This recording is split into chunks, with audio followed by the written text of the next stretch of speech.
Welcome back, boys and girls. Let me introduce you to Aria, or Aria, depending on which way it's said. She's not real. She'll cost you $175,000. Maybe it's because I'm a Londoner that I love Norfolk so. This episode continues on with early education, but I got a bit sidetracked. So, you know me by now that when I get bored I tend to look at daily national newspapers, and in this particular case, the Daily Mail. And here's the headline. You won't believe this stuff, you really won't. Sexy robot unveiled at Vegas tech conference is the world's most realistic. You could be looking at the ultra-realistic and creepy future of sex dolls. Now, remember what it says here, ultra-realistic, okay? Keep that in your mind. Now, this robot is $175,000, and its purpose is to keep elderly gentlemen from being lonely. Really, this is what they've said. Asked why it had been shaped in such an appealing way, the creators said it was because men wanted something to look at. Is it me? When the Daily Mail was photographing the robot, it said hello, and then it waved its hand. I mean, fuck me. It's got 17 motors in it, which provide facial expressions, ensuring, and I quote, that she's as lifelike as possible. It goes on to say that although this area, that's its name, robot costs $175,000, it can be remodeled for a future $40,000 to $50,000 to look like the customer's desired woman. The developers said that as well as being a companion, the robots could also work as receptionists in major hospitals or as assistants in information kiosks at casinos, fairgrounds or conventions, helping by giving directions or even information. But this is the bit that got me.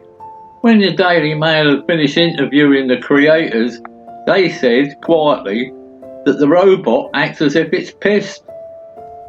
After reading this, my mind went into overdrive. It's got to have a charging port somewhere, a USB port. Now I wonder where that is. And then I thought, what do you do with it at night? Do you switch it off? Has it got a button, an on and off button somewhere, and then you put it away in the cupboard? I mean, if you left it sitting on the settee and went to bed, that could frighten the shit out of you the next morning, couldn't it? And then, do you have to clean its teeth? Because if you don't, it's going to get halitosis in some form very shortly, isn't it? And then came my imagination again. Here it is, sitting on the settee in the evening, and it's switched off. And you'll sit there watching television, and all of a sudden this bloody thing turns its head and looks at you. I've got even more questions, like what's the warranty on this bitch? 1 year? 2 years? If you buy a new car and something goes wrong, a little yellow light flashes on the dashboard. Well, what does this bitch do? Does she start fluttering her eyelashes or do her eyes light up? Or has she got a fart mechanism to warn you of impending danger? But with all these electronics that she's carrying, this AI, what if she can interfere with aircraft landing mechanisms? What if, at a dinner party, one of her eyeballs falls out? Oh, I can just keep going with this. What if she develops a tic or a twitch? Something that really puts you off, no matter how attractive she is. Not many people like a twitch, do they? I mean, how realistic is she? She's got all this AI technology inside her. What if at that same dinner party, she starts slagging you off? I mean, you haven't got a remote control to stop it, have you? Ultra realistic, they said. Can the bitch cook? I bet she can't. Can she do the washing? I bet she can't. Can she stink the bathroom out first thing in the morning? I bet she can't. Mind you, that is a bonus. I just thought of something worse than her turning to look at you on the settee if she's switched off. How about you're watching television and out the corner of your eye you see her start to look at you, but when you look at her, she flicks her head back to straight again. Oh dear. Elderly couple go to the doctors for their annual checkup. He goes in first, and when he comes out, he says, "How am I, Doc?" And the doctor says, "Oh, you're in fine specimen of health," he said, "for a man of your age." He said, "What do you attribute all this to?" And the old boy said, "Well, it's walking with God, Doctor." He said, "I have a really clean and healthy lifestyle, and I believe in God." He said, "For example, every morning when I go to the bathroom, God switches the light on for me. And when I leave the bathroom, God switches it off." And the doctor says, "Thanks ever so much," he said, and calls his wife in. He says to her, "You're in absolute perfect condition for your age, my dear." And she says, "What about the old man?" He said, "Well, he's in perfect physical health, but I'm a bit worried about his mental health." And she said, "Why?" Well, he says that when he goes to the bathroom in the morning, God switches the light on for him, and when he leaves the bathroom, God switches it off. And she said, "Oh shit, he's pissing in the fridge again." Back to a little bit of education then from the mid-70s. You'll remember that I told you I looked after a group of school buses and coaches for the Norfolk Education Committee at a big school in a major Norfolk town. Well, the problem with this town was it had a really high vandalism rate. Kids were running wild every night, all sorts of destruction went on, and everybody was getting tired of it.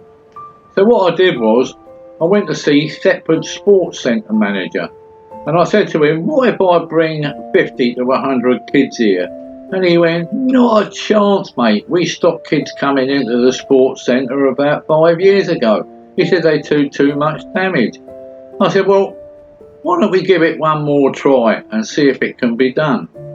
He finally agreed, and what I did was, I spoke to the headmaster of the school and told him there'd be a free evening out at the sports centre once a week for anybody that wanted to go.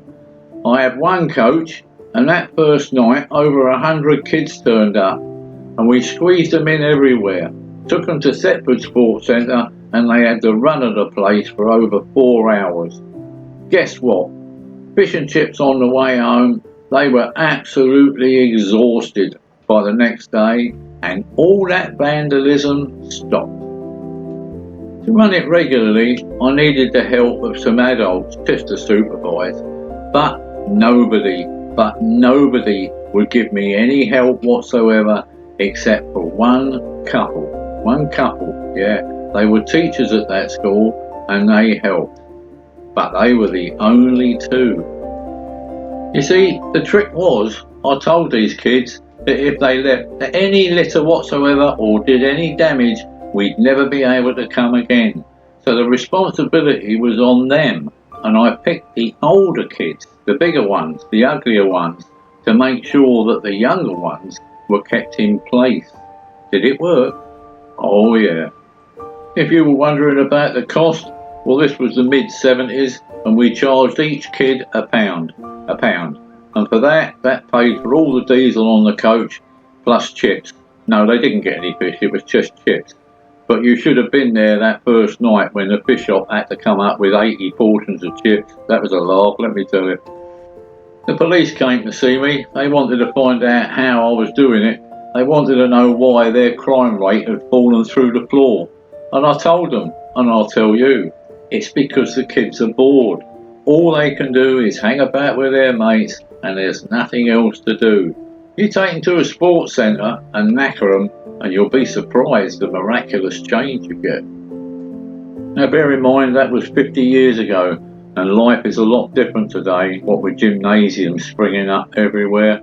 So it is completely different today, and I fully understand that. I don't know if sports centres still exist, especially in rural areas.